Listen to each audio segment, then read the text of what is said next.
अस्सलाम वालेकुम साथियों, अफ़सा सिंधी ऑफिशियल तां मां हाज़िर आहियां। अॼु असां पढ़ंदासीं सिंधी क्लासिकल शाइर क़ाज़ी कादन। अचो त उनखे शुरू करूं उनजी सवान उनजी शाइरी फ़न फ़िक्र वग़ैरह ते असां चङी तरह उनजूं मेन पॉइंटूं नोट कंदासीं। अचो त स्टार्ट कयूं। क़ाज़ी कादन जो जनमु थियो 1463 ईस्वी में। पाण वफ़ात कयाईं 1551 ईस्वी में।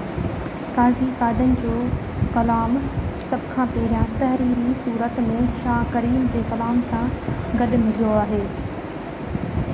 चवनि शुरू में जेको इहो मशहूरु आहे त बयान अल आरिफ़ीन जी मलफ़ूज़ात में शाह करीम जी शाइरी सां गॾु क़ाज़ी कादन जा सिर्फ़ु 7 बेत मिलिया आहिनि।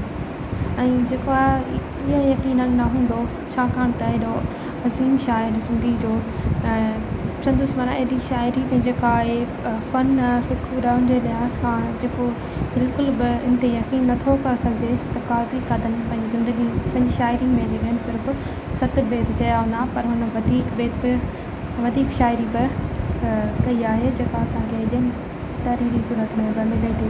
क़ाज़ी कादन जो जेको कलाम क़ाज़ी कादन जो जेको कलाम 1978 ईस्वी में दिल्ली मां हीरे ठकर छपायो, जंहिंमें क़ाज़ी कादन जा 112 बेत ॾिना विया आहिनि।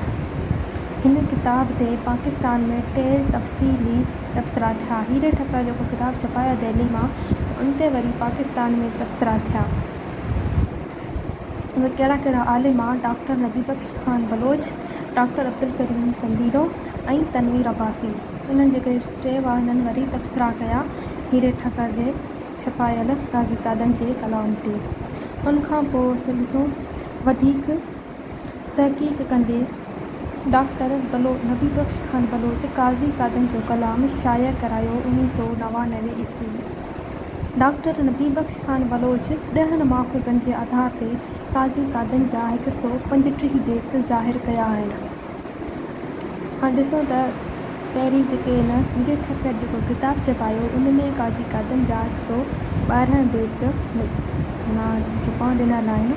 उनखां पोइ वरी क़ाज़ी कादन डॉक्टर नबी बख्श ख़ान बलोच अञा वधीक तहक़ीक़ कई ऐं 135 बेत ज़ाहिर कया। क़ाज़ी कादन सैयद मीरान मोहम्मद महदी जो मुरीद थियो। क़ाज़ी कादन जे वक़्त यानी सम्मन जे पछाड़ी वारे दौर जी ॿोली सरकारी ॿोली अरबी हुई। इहो तव्हांखे यादि हुजे त क़ाज़ी कादन सम्मन जे पछाड़ी वारे दौर जो ऐं अरगोननि ऐं तरखाननि जे शुरूआती वारे दौर जो शाइर हो। यानी क़ाज़ी कादन उहो माण्हू आहे जंहिं 2 दौर ॾिठा, सम्मन जो दौर बि ऐं अरगोननि ऐं तरखाननि जो दौर बि।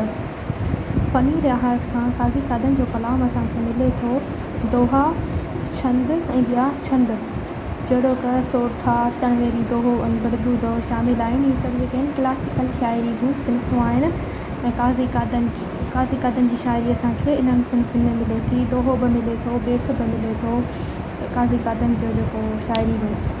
ऐं उनखां सवाइ जेको फ़िक्री लिहाज़ खां क़ाज़ी कादन तसौफ़ खे जेको आहे तमामु सुठे नमूने पंहिंजी शाइरी में पेश कयो आहे।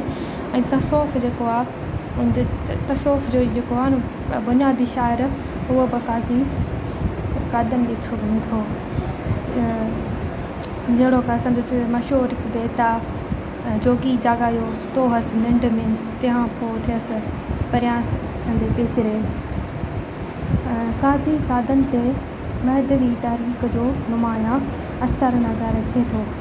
त अॼु असां जेको आहे क़ाज़ी कादन जो जेके मेन पॉइंटूं आहिनि उहे असां पढ़ियूं ऐं असांखे इहा ख़बर पई त क़ाज़ी कादन कंहिंजो मुरीद हो, संदसि जनमु कॾहिं थियो, पाण कहिड़ी सिन्फ़ुनि ते शाइरी कयाईं ऐं संदसि जेके आहिनि किताब कंहिंखे छपाया आहिनि ऐं संदसि असांखे जेको कहिड़ो कलाम मिले थो वग़ैरह।